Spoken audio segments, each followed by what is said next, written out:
Transfer fee વસૂલવામાં હવે કોઈ પણ જાતની મનમાની ચાલશે નહીં, કારણ કે સરકારે જે નિયમ નક્કી કર્યો છે એ 10 જૂન 2025, હા હમણાં જે 10 જૂન ગઈ એ 10 જૂન થી તેનો અમલ શરૂ થઈ ગયો છે અને હવે એ પ્રમાણે ટ્રાન્સફર ફી લેવાની રહેશે અને એનું ઓફિશિયલ ગેઝેટ સરકાર દ્વારા બહાર પાડી દેવામાં આવ્યું છે.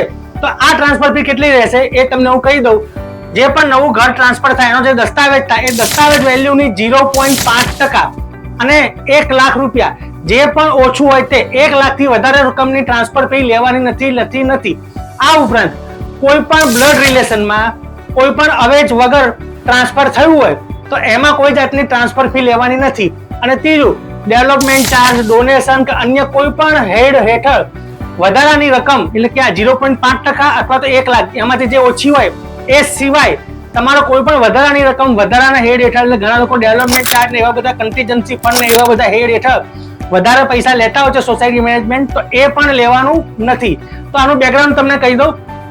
અગાઉ 1991માં માત્ર હાઉસિંગ સોસાયટીઓ માટે 500 થી લઈ અને 50,000 રૂપિયાની ટ્રાન્સફર ફી નક્કી કરવામાં આવી હતી. એનું નોટિફિકેશન બહાર પાડવામાં આવ્યું હતું. પછી 2016માં એક નોટિફિકેશન બહાર પાડવામાં આવ્યું હતું, એમાં પણ એ જ ટ્રાન્સફર ફી નક્કી કરાઈ હતી અને એમાં ખાસ સ્પષ્ટતા કરવામાં આવી હતી કે સર્વિસ સોસાયટીનું જે સોસાયટી હોય એ સર્વિસ સોસાયટીમાં કોઈ પણ ટ્રાન્સફર ફી લેવાની નથી. પરંતુ હવે એટલે 1991 થી 34 વર્ષ બાદ અને 2016 થી 2025 એટલે કે 9 વર્ષ બાદ હવે સરકારે બધી સ્પષ્ટતા કરી દીધી છે કે હાઉસિંગ સોસાયટી અને હવે તો હાઉસિંગ સર્વિસ સોસાયટી બધાની ટ્રાન્સફર ફી લેવાની છે, પણ દસ્તાવેજ વેલ્યુનો 0.5% અને 1 લાખ બેમાંથી જે પણ ઓછું હોય એટલી ટ્રાન્સફર ફી લેવાની છે. તો મિત્રો હવે આ નિયમનો અમલ થઈ ગયો છે. ગઈ 24મી ફેબ્રુઆરીએ સરકારે એક ડ્રાફ્ટ નોટિફિકેશન બહાર પાડ્યું હતું.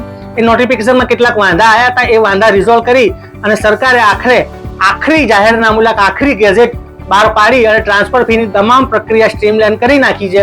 તો હવે પછી એટલે કે 10 જૂન પછી, પહેલાનું નહીં, 10 જૂન પછી જે પણ દસ્તાવેજો થાય અને મકાન ટ્રાન્સફર કરવાનું સોસાયટીને આવે તો આ જે નવા દર છે ફરી એક વખત કહું 0.5% અથવા તો 1 લાખ, બેમાંથી જે રકમ ઓછી હોય તે લેવાની રહેશે. આ ઉપરાંત બીજા કોઈ પણ ખોટા હેડ હેઠળ પૈસા લેવાના નથી.